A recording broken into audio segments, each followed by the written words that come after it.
بسم اللہ الرحمن الرحیم۔ السلام علیکم پیارے دوستو۔ ایک طالب علم نے جب مصر کی ایک یونیورسٹی میں داخلہ لیا، وقت ہونے پر اس نے نماز پڑھنے کی جگہ تلاش کرنا چاہی تو اسے بتایا گیا کہ یونیورسٹی میں نماز پڑھنے کی جگہ تو نہیں ہے، ہاں مگر تہہ خانے میں بنے ہوئے ایک کمرے میں اگر کوئی چاہے تو وہاں جا کر نماز پڑھ سکتا ہے۔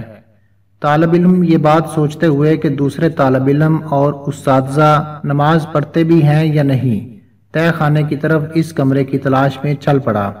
وہاں پہنچ کر اس نے دیکھا کہ نماز کے لیے کمرے کے وسط میں ایک پھٹی پرانی چٹائی تو بچھی ہوئی ہے، مگر کمرہ صفائی سے محروم اور کاٹھ کباڑ اور گرد و غبار سے اٹا ہوا ہے، جبکہ یونیورسٹی کا ایک ادنیٰ ملازم وہاں پہلے سے نماز پڑھنے کے لیے موجود ہے۔ طالب علم نے اس ملازم سے پوچھا، کیا تم یہاں نماز پڑھو گے؟ ملازم نے جواب دیا، ہاں، اوپر موجود لوگوں میں سے کوئی بھی ادھر نماز پڑھنے کے لیے نہیں آتا اور نماز کے لیے اس کے علاوہ کوئی جگہ بھی نہیں ہے۔ طالب علم نے ملازم کی بات پر اعتراض کرتے ہوئے کہا، مگر میں یہاں ہرگز نماز نہیں پڑھوں گا، اور اوپر کی طرف سے سب لوگوں کو واضح دکھائی دینے والی مناسب سی جگہ کی تلاش میں چل پڑا، اور پھر اس نے ایک جگہ کا انتخاب کر کے نہایت ہی عجیب حرکت کر ڈالی۔ اس نے بلند آواز سے اذان کہی۔ پہلے تو سب لوگ اس عجیب حرکت پر حیرت زدہ ہوئے، پھر انہوں نے ہنسنا اور کہکے لگانا شروع کر دیے، انگلیاں اٹھا کر اس طالب علم کو پاگل اور اجڑ شمار کرنے لگے، مگر یہ طالب علم تھا کہ کسی چیز کی پرواہ کیے بغیر اذان پوری کہہ کر تھوڑی دیر کے لیے ادھر ہی بیٹھ گیا۔ اس کے بعد دوبارہ اٹھ کر اقامت کہی اور اکیلے ہی نماز پڑھنا شروع کر دی۔ اس کی نماز میں محویت سے تو ایسا دکھائی دیتا تھا کہ گویا وہ اس دنیا میں تنہا ہی ہے اور اس کے آس پاس کوئی بھی موجود نہیں۔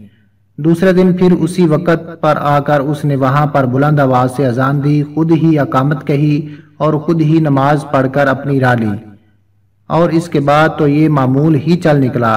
ایک دن، 2 دن، 3 دن وہی صورتحال، پھر کہکے لگانے والے لوگوں کے لیے اس طالب علم کا دیوانہ پن کوئی نئی چیز نہ رہی، اور آہستہ آہستہ کہکوں کی آواز بھی کم سے کم ہوتی گئی۔ اس کے بعد پہلی تبدیلی کی ابتدا ہوئی۔ نیچے تہہ خانے میں نماز پڑھنے والے ملازم نے ہمت کر کے باہر اس جگہ پر اس طالب علم کی ابتدا میں نماز پڑھ ڈالی۔ ایک ہفتے کے بعد یہاں نماز پڑھنے والے 4 لوگ ہو چکے تھے۔ اگلے ہفتے ایک استاد بھی آ کر ان لوگوں میں شامل ہو گیا۔ یہ بات پھیلتے پھیلتے یونیورسٹی کے چاروں کونوں میں پہنچ گئی۔ پھر ایک دن چانسلرز نے اس طالب علم کو اپنے دفتر میں بلایا اور کہا، تمہاری یہ حرکت یونیورسٹی کے معیار سے میل نہیں کھاتی اور نہ ہی یہ کوئی مہذب منظر دکھائی دیتا ہے کہ تم یونیورسٹی ہال کے بیچوں بیچ کھڑے ہو کر اذانیں دو یا جماعت کراؤ۔ ہاں، میں یہ کر سکتا ہوں کہ یہاں اس یونیورسٹی میں ایک کمرے کی چھوٹی سی صاف ستھری مسجد بنوا دیتا ہوں، جس کا دل چاہے نماز وقت پر جا کر پڑھ لے، اور اس طرح مصر کی ایگریکلچر یونیورسٹی میں پہلی مسجد کی بنیاد رکھی گئی۔ اور یہ سلسلہ یہاں پر رکا نہیں، باقی کی یونیورسٹیوں کے طلباء کی بھی غیرت ایمانی جاگ اٹھی، اور ایگریکلچر یونیورسٹی کی مسجد کو بنیاد بنا کر سب نے اپنے اپنے عام مسجدوں کی تعمیر کا مطالبہ کر ڈالا، اور پھر ہر یونیورسٹی میں ایک مسجد بن گئی۔ اس طالب علم نے ایک مثبت مقصد کے حصول کو اپنی زندگی کا مقصد بنا لیا، اور پھر اس مثبت مقصد کے نتائج بھی بہت عظیم و شان نکلے، اور آج دن تک خواہ یہ طالب علم زندہ ہے یا فوت ہو چکا ہے، مصر کی یونیورسٹیوں میں بنی ہوئی سب مسجدوں میں اللہ کی بندگی ادا کیے جانے کی عوض اجر و ثواب پا رہا ہے، اور رہتی دنیا تک اسی طرح اجر پاتا رہے گا۔ اس طالب علم نے اپنی زندگی میں کار خیر کر کے نیک اعمالوں میں اضافہ کیا۔